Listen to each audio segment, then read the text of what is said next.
Japão, um país com uma extensão territorial de aproximadamente 377.973 km², com uma população de 127,3 milhões de habitantes, e sua moeda oficial é o iene japonês. O país fica localizado no leste da Ásia e tem um clima temperado continental no norte do país e subtropical no sul. Atualmente é uma das maiores economias do mundo, perdendo apenas para os Estados Unidos, China e recentemente para a Alemanha, que tomou o seu terceiro lugar no ranking de maiores economias mundiais. O país registra um PIB de 4,23 trilhões de dólares em 2023 e uma renda per capita de 39.312 dólares, que é puxado principalmente pela exportação de bens de alta complexidade e está na frente em pesquisa com robótica,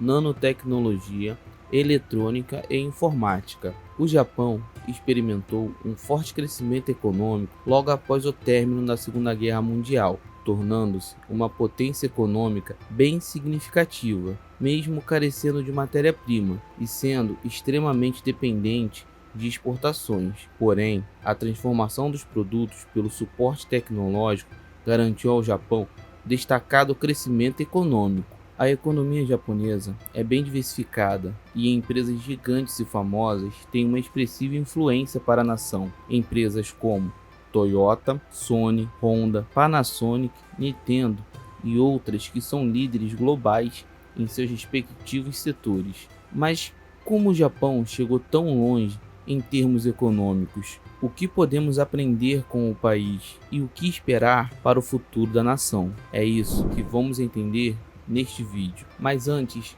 te peço que se inscreva no canal. Isso ajuda muito a continuar esse projeto. E quando o vídeo terminar, dá uma olhada na descrição, que eu sempre deixo os links que usei para fazer a pesquisa. E, sem mais demora, vamos ao vídeo.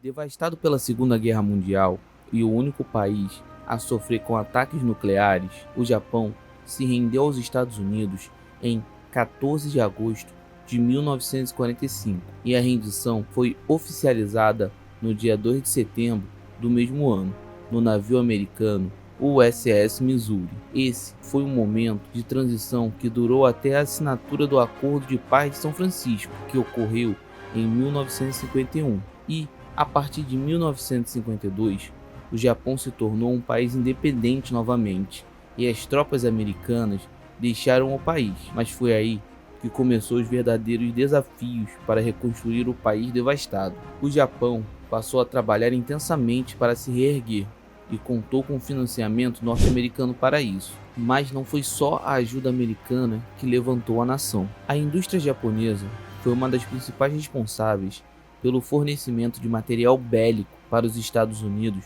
durante a Guerra da Coreia, que ocorreu em 1950 e 1953, e a Guerra do Vietnã, entre 1960 e 1975. O desempenho econômico japonês foi inicialmente influenciado pela mão de obra barata, e o país tinha uma péssima fama relacionada a seus produtos, mas a nação passou a investir em pesquisa tecnológica e mais ainda na educação em massa. Nos anos de 1947 a 1970, o Japão cresceu mais do que qualquer outra nação do globo. A economia japonesa cresceu 9,7% entre 1947 e 1950, e no período de 1966 e 1970, o Japão cresceu incríveis 14,6%, mais que o dobro de países como a França, que foi de 6% no mesmo período,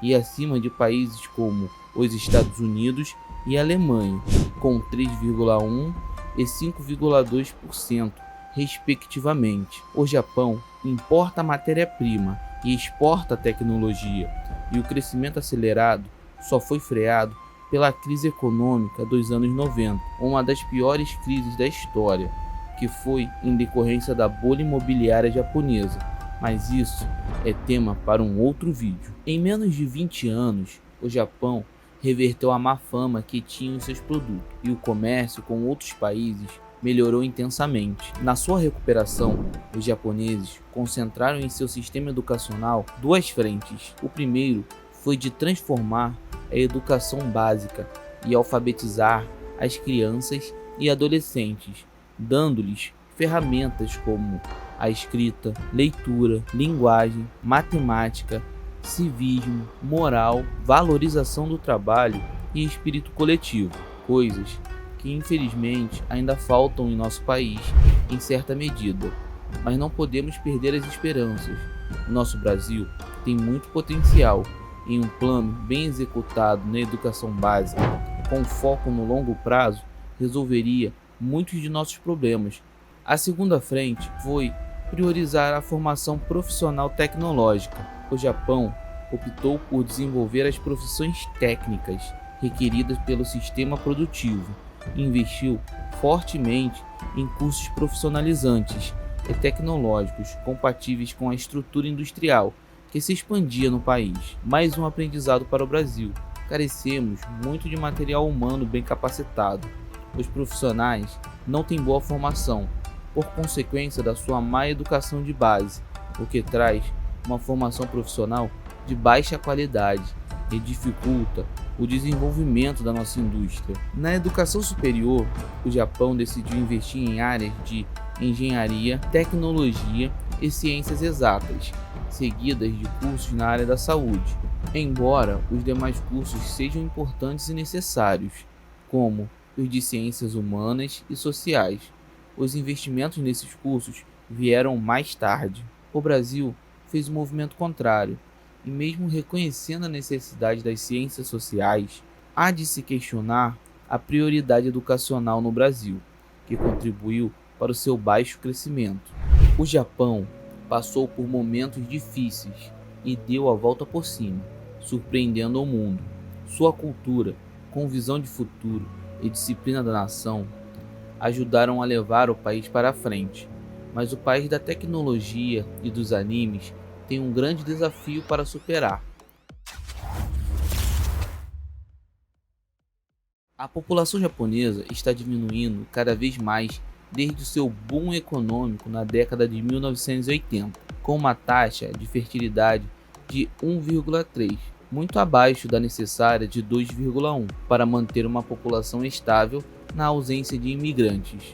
Isso traz problemas sérios para a sua perspectiva de futuro, já que o país é uma das nações com uma das populações mais idosas do planeta, com uma expectativa de vida de 84 anos, 3 anos a mais que a média registrada nos países da OCDE. A expectativa de vida das mulheres é de 88 anos, enquanto os homens vivem em média 81 anos e muitos cidadãos passam dos 100 anos. Países como China, Coreia do Sul, Singapura e Taiwan passam por dificuldades parecidas, lutando para incentivar os jovens a terem mais filhos, diante do aumento do custo de vida e da desaprovação social. Com o aumento da população idosa, o Japão enfrenta uma força de trabalho cada vez menor para financiar assistências médicas e pensões. Em 2018, foi aprovado um projeto de lei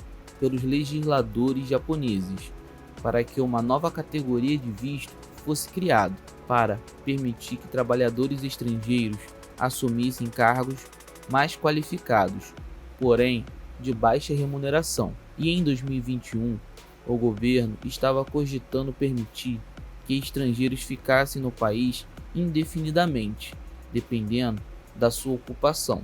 Mas todas essas propostas foram brutalmente atrasadas pela pandemia do Covid-19. Obrigado por me acompanhar até aqui. Espero que você tenha gostado das informações trazidas e não esqueça de se inscrever no canal. Deixe um like e comenta o que você achou do vídeo. Um forte abraço e até a próxima.